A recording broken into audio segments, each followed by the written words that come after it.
કે જીવનમાં ગમે તેવી પરિસ્થિતિ આવે, ગમે તેવી તકલીફ આવે, પણ જો મહેનત અને ધીરજ રાખશો તો તમારું કોઈ પણ કામ એ મુશ્કેલ નથી. માટે જીવનમાં મહેનત કરવી એ ખૂબ જ જરૂરી છે. દોસ્તો, મોટિવેશન ચેનલમાં તમારું સ્વાગત છે. અને આ એક ખેડૂતની કહાની છે જે પોતાની મહેનત દ્વારા કેટલી સફળતા મેળવી શકે છે. દોસ્તો, આ એક રસપ્રદ ખેડૂતની કહાની છે જે પોતાની મહેનત દ્વારા કેટલી સફળતા મેળવી શકે છે અને જીવનમાં આગળ વધી શકે છે. દોસ્તો, જરૂર સાંભળજો.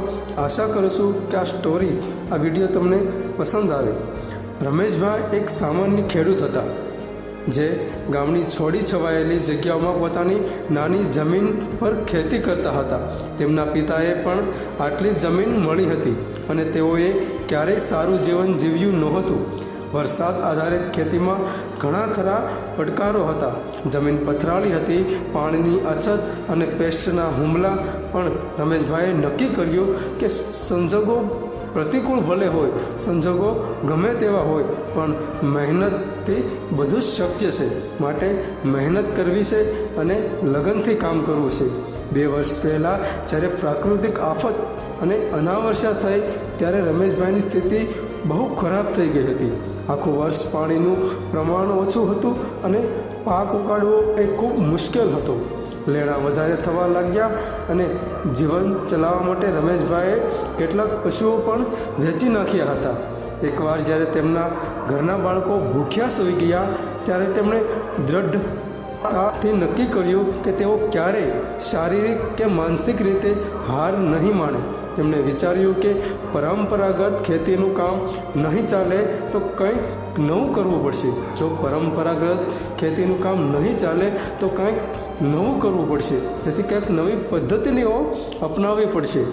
એટલે રમેશભાઈ પોતાની મહેનત વધારવા અને ખેતીને વધુ પ્રભાવી બનાવવા માટે નવી ટેકનોલોજીઓ, પદ્ધતિઓનું શીખવાનું તેને શરૂ કરી દીધું. જેમણે જાણી લીધું કે રાસાયણિક ખાતર એ જમીન માટે ખૂબ હાનિકારક હોય છે. તેમણે નવી પદ્ધતિથી તેમણે જીવામૃત અને કોમ્પોસ્ટ ખાતર બનાવવાનું શીખી લીધું. પાણીની બચત, સિંચાઈ, ચોમાસામાં વરસાદી પાણી એકઠું કરવા માટે તેમણે ખેતર નજીક એક નાનું તળાવ બંધાવ્યું. પાણીના બગાડને અટકાવવા માટે ડ્રીપ સિંચાઈ પદ્ધતિઓ પણ અપનાવી. એક જ પાક પર આધાર રાખવાને બદલે તેમણે શાકભાજી, દાળ, ફળો જેવા અલગ અલગ પાક તેઓ ઉગાડવા લાગ્યા અને તેમાં બદલાવ આવ્યો અને માટે ખૂબ ફાયદાકારક સાબિત થયો. જ્યારે તેમણે આ બદલાવ શરૂ કર્યો ત્યારે તેમને ઘણા અવરોધો આવ્યા. ગામના લોકો તેમનો મજાક ઉડાવતા હતા. જે આ નવું કામ એ નવી પદ્ધતિઓ અપનાવતા હતા એટલા માટે ગામના લોકો તેમને ઘણું ખરું બધું તો સંભળાવતા હતા અને એવું પણ કહેતા હતા કે આટલું બધું શીખીને શું કરશે? ખેડૂત તો પાણી અને વરસાદ પર જ ચાલે છે. તેમ છતાં રમેશભાઈએ ધીરજ ન ગુમાવી. રોજ વહેલી સવારે તેઓ ખેતરમાં જતા, જમીન સુધારા, ખાતર નાખતા અને પાણીની વ્યવસ્થા પર ધ્યાન આપતા. ક્યારેક દિવસના 12, 14, 15 કલાક સુધી તેઓ ખેતરમાં મહેનત કરતા હતા. આજથી 2 વર્ષ પછી તેમના પરિશ્રમનું ફળ તેમને મળ્યું. તેમની જે ખેતી પદ્ધતિઓ અપનાવી તેમના કારણે તેમની જમીન વધુ ઉછેરશીલ બની. પાણીની બચતથી પાકની ઉપજ વધી.